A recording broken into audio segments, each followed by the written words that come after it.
Aziz Kazi. Welcome, Aziz Kazi. Thank you. So, I think we're all here to talk about your album. So, where did it start? I think, naam kahan se hai? Naam doesn't really have a meaning. Huh. Yeah, but it was sort of my nickname when I was small. Yeah. But it faded away over the ages and suddenly just appeared back. Doesn't have a meaning, so no. It can be a bit. Yeah, it can be whatever you want it to be. So, where did the idea come to you that this could be a musical album or an identity of some sort? I think you're sitting right here. I think sitting here or probably in your garden. Huh. And Anas and I were discussing, like we actually took out this picture which I had taken, and I was like, yeah, this could be an album cover. And Anas was like, yeah, this could be an album cover for you. And then I think it was one of the jams over here, the really long jams that we had. I think 2 hours. We just kept on playing the hang, and I think he was playing the guitar, and he was like, you should just go ahead with your solo record. And I was like, it's barely been a year since I've been playing the instrument. So he was like, just go for it. And that's basically how the idea came about, right? Yeah. And I think the idea of producing a record. Yeah, I mean, usse pehle bhi, when we got the hangs. So I remember when I first got the first hang from Bali. I think I brought 2 at the first. Yeah. No? I got the first one and one of these ones, the E minor tune one. When I was in Bali, I was at some percussion store, famous percussion store there, and they had a bunch of hangs there. I was like, whoa, like time aa gaya hai uthane ka. So udhar fir mujhe wo D minor wala pasand aaya from all the ones, and then I asked, with me now. yeah, and I asked them, where are these made? You know, where do you guys get the supply? And they told me about the guy who makes them, Bali Steel Pan wala. And Chris. Yeah, and Chris. So I got in touch through their website or whatever, and I found basically the location. It was like 2 hours away in some village near the volcano. So I was like, how am I going to get there? So I happened to find some local driver who was willing to take me. And I got the E minor one custom made at 432. Yeah, when I came back, I remembered you just immediately claimed it. Basically, कि ये मुझे चाहिए. Of course, what do you expect? Exactly. And so, I mean, tell us about the journey of discovering how to play it. Like, what did you draw upon from your previous experience of percussion playing? I actually tried out this instrument, I think 12 years ago somewhere at a music store in Berlin. But I couldn't afford it back then. I asked the guy how much it was, and I was like, no way. I probably have to sell a kidney or something. But yeah, I've been playing hand percussion, but not melodic instruments much. So it's sort of like a new experience. But the fact that it's like pretty much in tune with itself, that really helps, I think. Yeah. I mean, why don't you just show us quickly, just for the audience who maybe doesn't know what a hang drum is or how it functions. Yeah. So that each hang drum is actually tuned to its own scale. Yeah. And it presents certain notes of that scale. Yeah. So you can demonstrate. Yep. This, I think we have an E minor right here. Root being the center. The root is D, and this is, I think, E minor natural. Achha, the root is D in this guy? E. The root is E, huh? E minor natural, I think, huh? Yep. So you have this, you have the notes, and then you also have this side, which you can sort of play like a matka or an udu. So you can take out sounds from here as well. We've done a bit of that on the album. Sounds sort of different, but yeah. Yeah. And so I'm still experimenting, to be honest. Like I don't really have a technique. I'm still developing my technique. Yeah. And there's a certain way to it, of course. Like how you're supposed to hold it, and like I also tried these mute techniques. So that really helps when developing grooves. Yeah. And resonance control as well.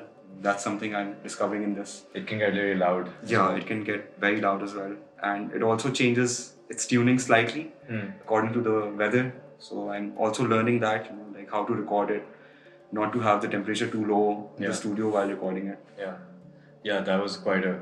I mean, I think maybe we can even jump into, because it's been a bit of an experiment, this whole project, and I think Danny's played a big part in that as well, as the engineer and also the mixing engineer, so recording and mixing engineer. So why don't you tell us a bit about what your experience was trying to capture the instrument and then mix it? Well, I mean, for one, it's like when I look at it as an instrument, I obviously look at it as a percussive instrument as well. So I mean, especially with Aziz's playing style and stuff like that. So for me, it was a new instrument to record. So I'd never recorded a hand drum before. So I figured, like, no, I made Aziz actually sit down and play it for me for a while. I think we were sitting down. I was like, I need to figure out how I want to mic this. Yep. And then I literally, while he was playing it, I put my head all over the place around. I was like, okay, I need to figure out exactly how to capture these transients and the melodic bits out of it. And at the same time, because if you sit in front of a hang drum, there's a very spatial sound to it, coming from left to right. In all directions. In all directions. Yeah. And this is something obviously the player will experience that the most. Yeah. And that's something that I wanted to translate to the listener when miking it. Yeah. So I was like, okay, let's just try a combo of different things. So we had the standard XY above the hang drum, which we're using the Mictech C5s for. Yeah, overheads. Yeah. And then we had a basic Beta 57A underneath for the initial recordings. Yeah. We did that. For the dings. For the dings and stuff like that, just for those lower notes. Yeah. And then for the first time in my life, I tried the mid-side miking technique, which was fun. So what we do is we put like one condenser this way and then one this way. So this captures the middle and this captures the left and the right, which is like a stereo image. But essentially, it's a mono phasing trick that you do. So you just you copy the channels after they're recorded, and you flip the phase, and then you kind of create this movement phase effect between left and right, which is essentially the same signal. So we keep that a bit down in the mix, and we turn up the overhead, so then we get that spatial sound with that sort of movement on the left and right, and then the mid thump is coming from the mid mic. Yeah. And then we use the 57 for the bottom for the thumps and the transients, you could say. Yeah. But then in the later recording, which we redid one song, and then we used the 4-to-1, we realized that was much better choice. But we still made it work. I think the mid-side really made it work. Yeah, the mid-side made it work really nicely. So that was a really fun thing for me to also try out, and it worked out really well for hang drums. Yeah. And were there any trouble that you had handling the phasing with all these mics when you were mixing it? Because obviously you took it into account when recording. Yeah. So the phase correction I managed to kind of fix up mostly before we recorded it by flipping the phase, because the overheads and the mid side were obviously off. Yeah. But I had slight issues with the 57, but not that big a deal. Yeah, I mean, by the time when I was mastering it, the phasing was already pretty solid. Yeah, so it was sorted out. But we had a few issues in the beginning when we initially mixed it. Yeah. Because I was mixing it on the go on a laptop and on headphones. And then I think Aziz, you came over. Yeah. We just sorted it out in one day at my house. Hardcore day for mixing. Yeah. And just banged it out in 4 hours and finished with the entire I think thing. that's where your knowledge of frequencies and electronic music came into. Your knowledge of echoing, echoing the came into help. Yeah, I mean, it's all about managing those layers, in a way that they're not intruding with each other. But and I think we can talk about as well. A lot of stuff going on. We're going a little all over the place. Exactly. और हम थोड़ा backwards जा रहे हैं in the production timeline, but in terms of how we actually, so we started from getting the hang drums, getting it into your hands, you learning it a bit, but then when Anas actually got you here at Aleph, the process of recording the album was maybe completely unique from any other album that I have known of you know, because it was all improvisations that we then basically Anas and I edited. It was Because- two non-stop days of recording. Yeah. Three non-stop days. So Anas, why don't you tell us a bit of how that was? Yeah, even before the recording process, we sat down and we did kind of phone recordings and stuff. Yeah. And kind of Just just for the like heads. tried to make like verse and chorus style songs, Yeah. basically, you know, because otherwise it was just like All an over the improvisation. place, yeah. So, I mean, just so that people, you know, kind of relate to it as like a percussive and a melodic instrument. So we kind of created those kind of, you know, songs initially. I think it was Right, Lejol yeah. that we just Absolutely, picked up yeah. one groove and we were like, okay, this is it. We Lejol, working it started with Lejol and Aziz. I remember. Yeah. Aziz.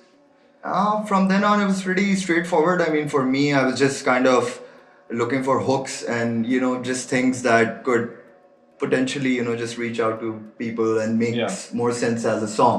Yeah. And Yeah. I think that I mean, the key there was to record when we for each piece, so to speak, we would decide a tempo Yeah. and a time signature. Yeah. And then just let him have the click track in his ears, and he was just doing sometimes 15-20 minute even Yeah. sessions where then Anas and I would sit down. Yeah, and, from the first song, I think from the first few songs onwards, you sort of had an idea that how to, you know, kind of Yeah. Go about play it. your tunes and everything. And then I think it was just in the studio that we just, you know, talked like, you know, from the control room and we were like, okay, Yeah. play this part more or like, you know, go more into this style of improv and like, you know, kind of try out some new things. So I think it was pretty straightforward, like, because you know how to play the instrument. And I Still think learning. that's Still then. you know, apart from that, I just kind of released it on the label Yeah. and made sure that it's in all the right places and everything. Right. Also, like, you know, like just talking to radios and like multiple other people who could be interested in this. And yeah, that's about it, man. It's been cool. It's been cool. Yeah, I to mean, it's have been featured. an experiment from Yeah. all of us, and I mean, it's been interesting that, you know, Rolling Stone India Yeah, thought it was exactly. interesting enough to feature. But that's the point. I think a lot of people get very caught up in overthinking making music, but in this case, we just Yeah, kind of flowed we with went- something, and we've ended up with a record. You know? Yeah, we had our debates as well, I remember, because like at this one point I was like, no, it just can't be like just hand drum. There has to be other stuff. Actually, that's a cool thing to talk Yeah, about. The fact that it's only you Yeah, in yeah. a singular performance. Yeah, I didn't want it to be like that. I think Anas was insisting on it being A just solo a solo record, hand yeah. record because there has been none. Hmm. Like not like a lot of people don't listen to hand drum music here, so it's sort of like an education as well for people, or maybe just an introduction to sound. Yeah. Yeah, because for this, me, I this mean, particular sound. it's you know, this instrument is more like I'd love to hear it on its own. I don't want it's a pretty anything complete else. instrument. Like, Yeah, that's what I'm realizing every day. And also as a label, I, you know, kind of want to encourage more people who are like instrumentalists and stuff, you know, to come and like play what they're, you know, Yeah, great at. Or exactly. like just one instrument, you know, it Yeah. could be musical as well. It Yeah, doesn't I mean- necessarily have to be a big band or like, you know, have to have a lot of stuff. I think it's the Especially- purity of it yeah. is the beauty of it. Yeah, especially people who are like session musicians otherwise, and you know, like Huh. Yeah. they're not pursuing their own thing. Like it's a it motivated me a lot actually, you know, like, as an individual. Absolutely. I mean, I don't think there's many percussionists in Pakistan that have Yeah. a solo record out. You know, so that's a cool thing. Hopefully, it'll inspire other people to Yeah. to do their thing, because you know there's a lot of cool stuff happening around. But one other thing was like, you know, the fact that it's just you and it's just the instrument. I feel like sometimes we can also overthink putting narratives in there, but the narrative when Anas and I were editing the tracks, it was kind of already there in your Yeah. performances, and we just had cut out the fat, so to speak. And the idea from start to finish is taking you from somewhere to somewhere. Yeah. You know, it's not just a random bunch of notes that it can be sometimes when you're improvising. But I think when you're on a certain level with yourself and with your ability with an instrument, then you can flow in a way that something can have a narrative to it, you know. So I think that's quite cool how it's turned out. It's quite cool. How's the response been for you? Like, It's not bad actually. Like my friends love it. There's been some news coverage from abroad as well, some from here as well, and it's only been a month, so I'm hoping it'll get out to more people, yeah. and I'm hoping I'll also start working on my second record soon. Yeah, I mean, if you're watching this, please like share, help us get the word out. But yeah, I mean, I'm excited. Where can Cacan or this band project go from here? For sure. Because we've done all these jams with other instruments. With Yeah. band, but उसका कुछ अभी हमने दिखाया नहीं है. But it'll be fun. We can talk about where to listen to Aziz's album. हाँ, तो आप बताएं. You can listen to Aziz Kazi's music on Spotify, Apple Music, and all the platforms. You can check out Aleph Records.bandcamp.com for more music coming out, including Aziz's and more other cool acts. Thank you. Thank you.